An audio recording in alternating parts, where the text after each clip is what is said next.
जिसको क्या बच्चे अपने वहां से हट जाए, अपनी मेरी आवाज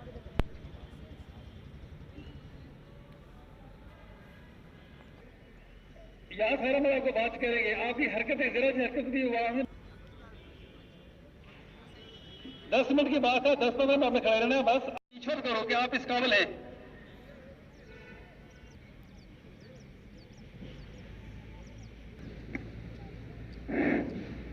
ये हिलने नहीं है, बेशरम जो है ये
एक हफ्ते से चल रही है हमारी रिहर्सल शपथ डे के सिलसिले में, जिसमें यहाँ हमारे जो टाउन के स्कूल हैं और पैरामिलिट्री फोर्सेस के जो 5 स्क्वाड हैं बड़ी अच्छी तरह से प्रैक्टिस कर रहे हैं।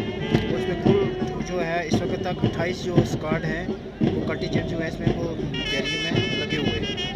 और अच्छी तरह जो इनके जो कोचेज़ हैं जो इंचार्ज हैं बड़ी मेहनत करवा रहे हैं। और बच्चों में भी पिछले दिनों से देखने में मुझे बड़ी के काफ़ी इम्प्रूवमेंट लग रही है और वो बड़े शौक से और अच्छी मेहनत के साथ जो है प्रैक्टिस कर रहे हैं। बॉर्डर फायरिंग लगातार हो रही है तो बॉर्डर से ये टाउन सिटी के बच्चे हैं, बाहर से कोई नहीं आ रहा।